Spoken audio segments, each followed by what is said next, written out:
Yesterday, while driving home from the office, I was on the phone with a longtime colleague and good friend, and he had made a complicated but wise decision for his ministry, the right decision at the right time.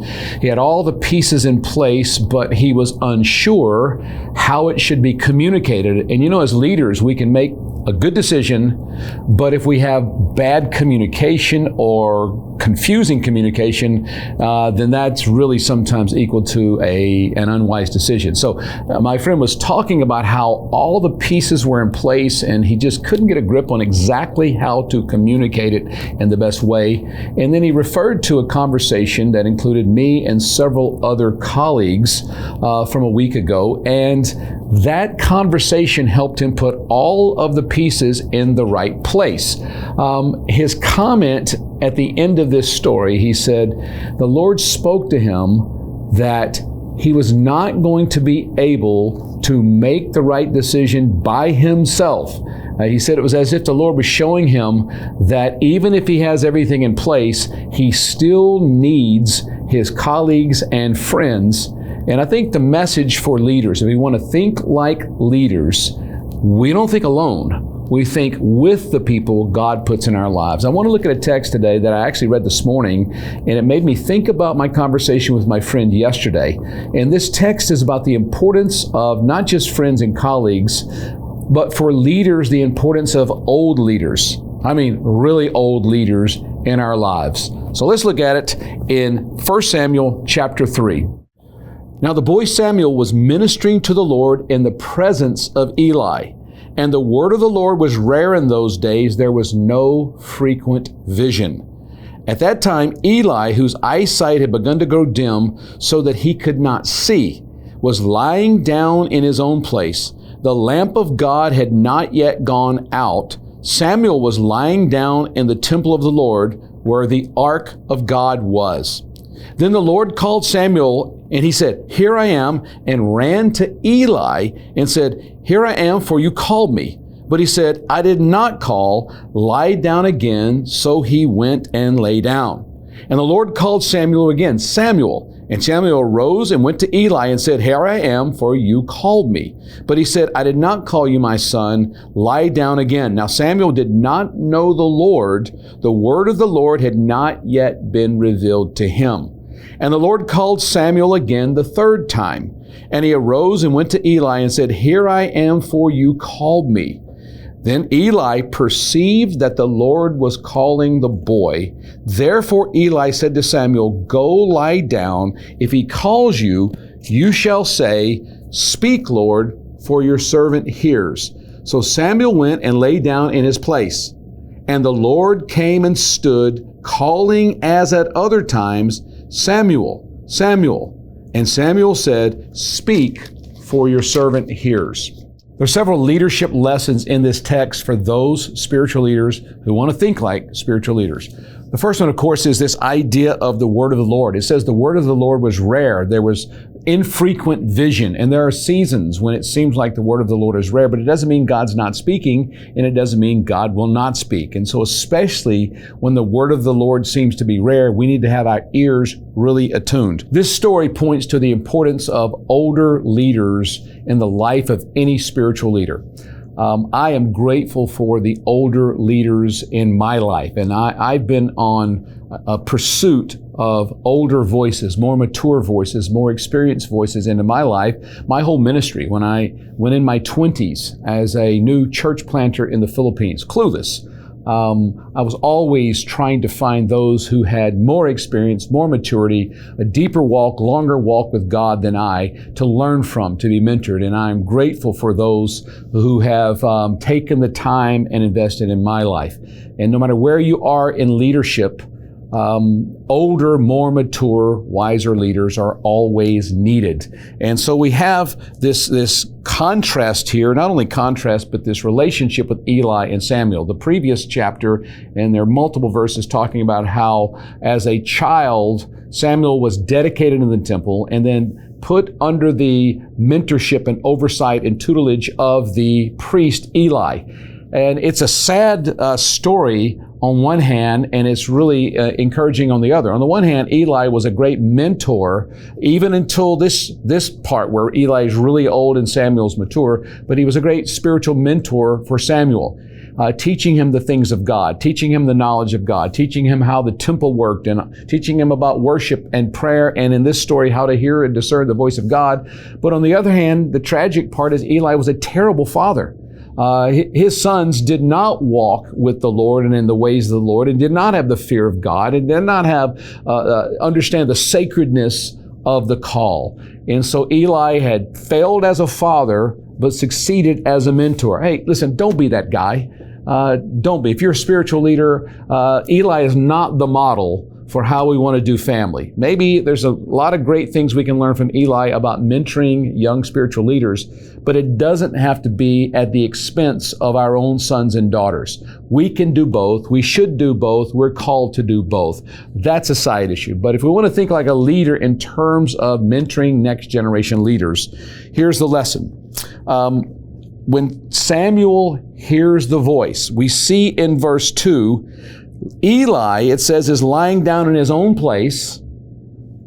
And then it says Samuel was lying down in the temple of the Lord where the ark of God was. I am certain there were times when Eli was lying exactly where Samuel is right now. I'm certain there were times when he was lying down in the temple of the Lord near the ark, near the mercy seat, near the presence of God. But this time he's in his own place. And it says his eyesight is dim so that he could not see. And he's an old guy. We read in the next chapter how old he is and out of shape. And we have a tragic story of how he was so fat, his chair fell over and the chair broke and he broke his neck and died. Sad situation. Sad way to go out. Old and blind and out of shape and unhealthy, cannot see, lying down in his own place, while his young protege is lying down in the presence of God. And I hope you have times, especially young in ministry, when you are spending extra time in the presence of God and extra time seeking God to the expense of other things. This story right here, this part reminds me of Joshua and Moses. How Moses would be in the tent and the presence, and then he would go and have to do his ministry work and his leadership work and all the things, but Joshua would hang around behind and stay in that presence as a young leader. It's very important that those times are created, especially at the front end of ministry. Not that they're not important at the back end, but in the front end, very important to have that time. So he's lying down in the temple in the presence of the Lord, and he hears this voice. And he thinks it's the voice of his mentor, Eli, calling him. But it's not. 3 times he hears the call. He hears the voice of God, but it sounds a lot like his mentor. And I have found that to be true, that often the voice of God sounds like, when you're young, it sounds like mom or dad or pastor or mentor. As we grow older, often the voice of the Lord sounds a lot like a human voice. And you know what? Sometimes God uses those familiar voices to speak to us, but we're resistant to it. We want some other worldly type of voice. I was with family recently at a wedding, and we were telling funny stories. And my older brother and my sister were talking about her son in a situation where he wasn't listening to her. I'm talking about her adult son in his 20s. And he had a health issue, and he had something lodged in his throat and that he shouldn't have swallowed. And he wasn't listening to his mother, familiar voice, especially for a young man. And when mom starts trying to tell you what to do, you need to go to the ER, the young man didn't want to do it. And then my older brother looked at him and said, "Look, you're getting in my car right now, and we're going to the ER." And he did it. He didn't hear the truth from a familiar voice, but this other voice came and he heard. And sometimes we're like that with God. We think, gosh, that couldn't be the Lord. It couldn't be truth. It couldn't be right, because it sounds too much like this person or that person, and we think we've outgrown that. But often the voice of the Lord sounds a lot like our mentor's voice, because sometimes God does speak through them, or sometimes it is really God speaking, and we think it sounds like that, and so we reject it. Just because the voice sounds like a familiar voice doesn't mean it's not from God. So what happens is this. 3 times he hears the call, he hears the voice of God, but he thinks it's the voice of Eli. And then down in verse 8, Eli perceived that the Lord was calling the boy. Eli was old. He couldn't see. He was out of shape. He wasn't laying around in the presence of God. He was just laying around in his bedroom, sleeping. But even at that, he perceived this is God. So he tells Samuel what to do and how to respond. Samuel would have never realized this was the voice of God, the will of God, the call of God, if not for his older mentor.